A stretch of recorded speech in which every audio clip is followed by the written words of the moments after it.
Okay, here's the cabinet. After it's done its initial sanding, we've got the base glued up and ready to go.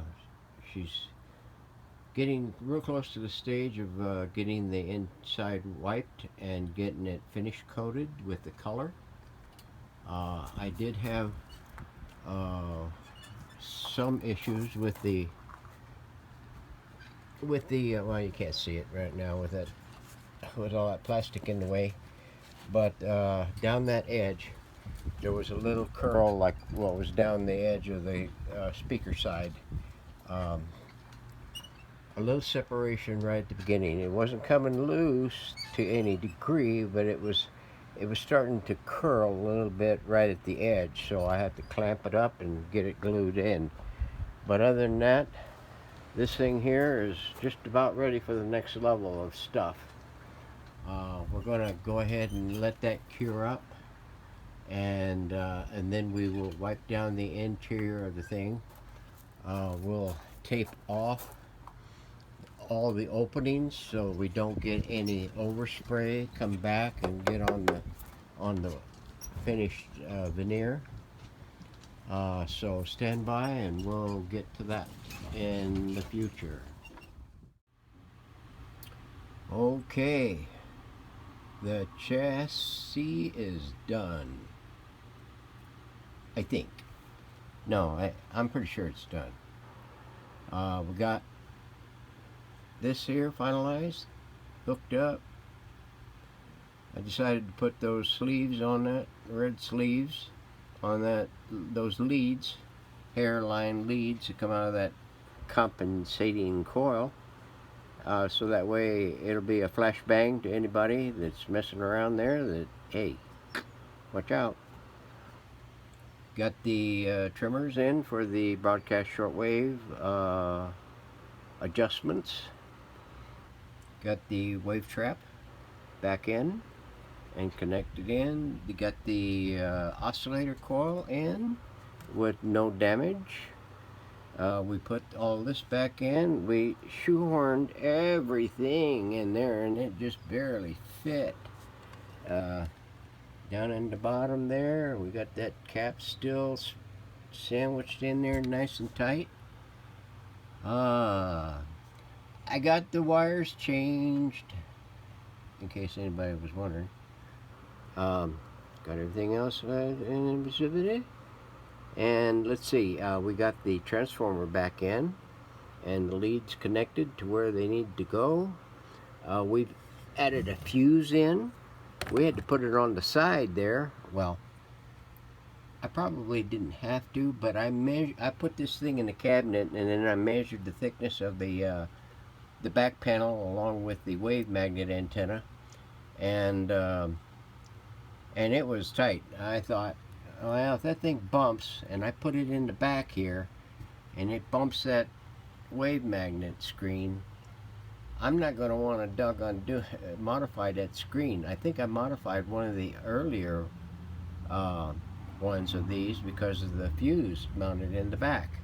So I just elected to put it over here because there's enough room on the side of on the speaker side, that there's enough room to get your hand in there to unthread that and pull the fuse on it. So that took care of that situation. What else was there? We got everything on the top side. Let me turn this thing over. There she be. Look at that. Ooh-wee. We got the that, yeah, and the difference, and coil in. Oh yeah, and I managed to get tangs put back on these two sockets here. Whoever went to metal tubes here and put the funky shield on the 8A8 tube, well, they just clipped off the tangs here on the fasteners there. And so I made some out of light gauge steel, and then buffed them, polished them so that they're nice and shiny, and measured them to my goats, and we're going to be able to put this thing back into original condition. That is the standard gold shield that I don't know why they did that. I'm not sure. Got this drum back in it, and got the tuner mounted up. Let's turn this thing around. So now it's just a matter of getting the dial finished up, and getting the goats polished up. They're gonna need some game time, big time, because they are. Well, this one's rusted a little bit. Well, it's rusted a lot of bit, but it's I think it's superficial, just because they've been pressed together and they've been exposed to moisture. So I'll be able to, I should be able to buff those up using 3 or 4 or 5 buffing pads. Let's see, what else was it? The cabinet is being, has been in its initial sanding. I got to pull the press off the what was it, the top, and get it ready for interior paint and finish. I still yet to get the dial lamps wired back in. I'm going to do a modification to those too, because they took 2 wires in. I don't know why they did that. They used the chassis for a bond everywhere else, a ground, but the lamps, they pulled 2 wires to it, into both lamps. I think I can do it with one. So that'll clean that up. There's the dowel inside that antenna coil tube. Hopefully that doesn't cause me grief. I don't think it will, but you never know. So stay tuned. There's going to be more of this, another in progress segment due to the cabinet and the antenna, and then it's going to be pretty much showtime. So thanks for watching. Okay, I think he's relaxed now. Okay, so we're fired up. We're doing 210 right now. We're doing 267, 68. So let's see if we get any. I haven't got the dial string on it yet, so, or anything else on the front.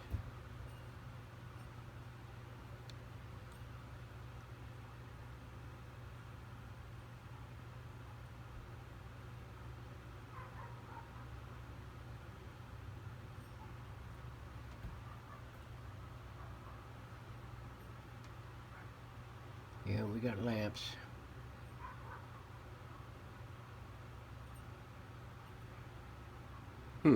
Nothing. Let's bring it up on 2 bulbs.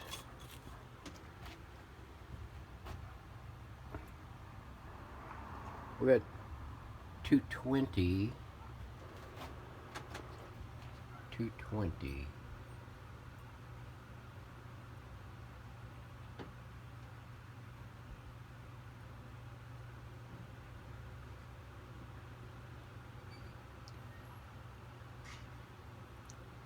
Okay, let's drop it down to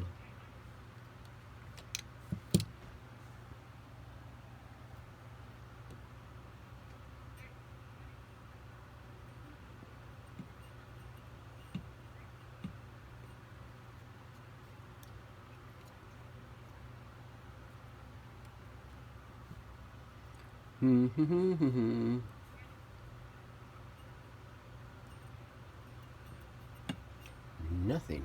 Deadness.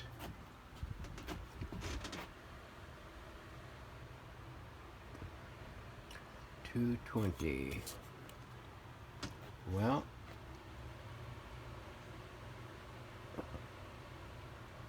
we have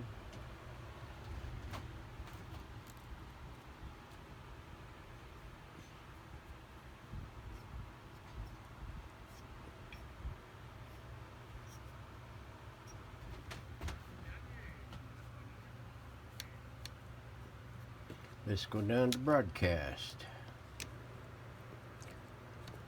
We're not getting anything.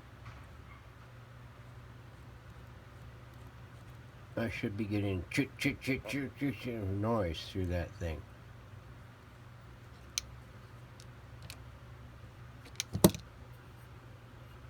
Nothing. Well, give me a minute. Do a search, and we'll be right back. All right, we're back in business. You'll never believe what the heck it is. I swapped out the power output tube, and it didn't make a difference. I went through and I checked the voltages on all of the tubes, especially the rectifier tube. The B plus was right there, or the high voltage, I should say, was right there. All the other tubes, the plate voltages were dead. So I couldn't believe it, but I decided I'd check the I'd swap out the 6X5 rectifier tube because the other one looked like it could be iffy because I hadn't cleaned it up. This was an original tube to this radio. I haven't cleaned it up either. Those two are the new ones that the ST types. This one here is an original tube also. Plugged in this ST 6X5, boom, she came up. So we're going to do it all over again since I checked it out with the changed out tube. We're going to go directly to the line and do it.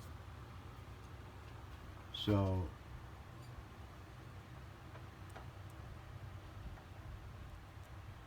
$280, $320, $380, $442, $420, $420, $420, $430, $430. It looks like it's going to rest right there. Speaker is crackling, popping. Let's see, I got that plugged in. I got the long wire on it, and I got it in antenna mode and distant. So, and we're on shortwave too. Okay, so let's see what we got. Just turn this up so we can.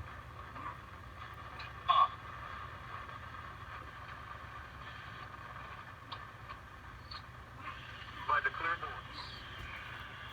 How have you taken it? What do you believe?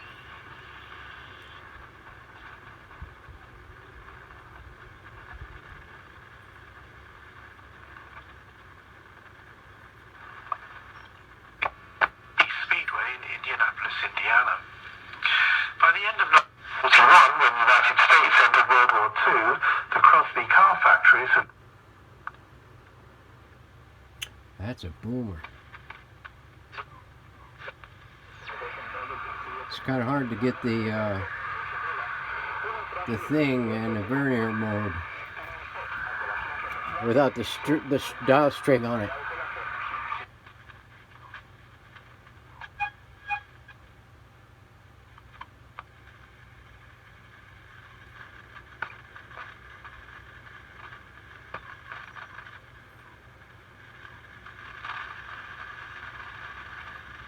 Okay, let's drop it down to the other one, the shortwave one.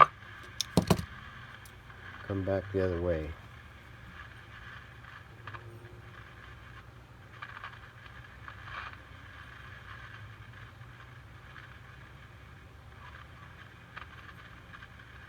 It might be a little early for shortwave one.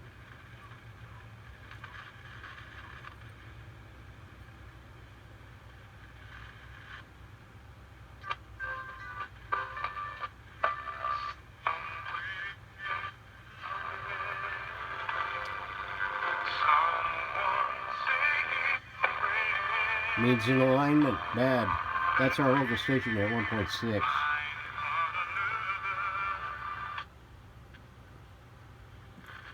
Okay. Let's go to broadcast.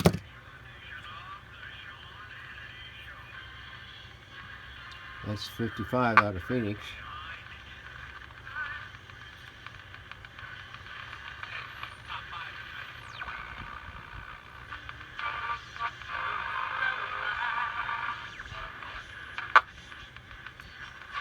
Have a 3-2 out of the stretch. Ramirez this next one. Breaking ball and another hit. Yeah, it is seriously out of alignment. Not really surprised at that, because with a couple of bad tubes in the thing and all them bad caps. Your local Ford stores would love for you to enjoy a Bees game in the Ford Fan Zone. This summer you can get a general admission. Claro, para todos ellos. También hablamos acerca de que esta semana ya.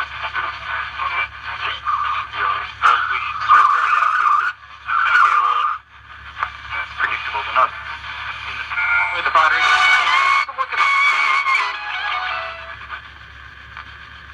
Okay. We got life again. So let me wind this up, and we'll do an alignment tomorrow, and we'll check it again. So thanks for watching.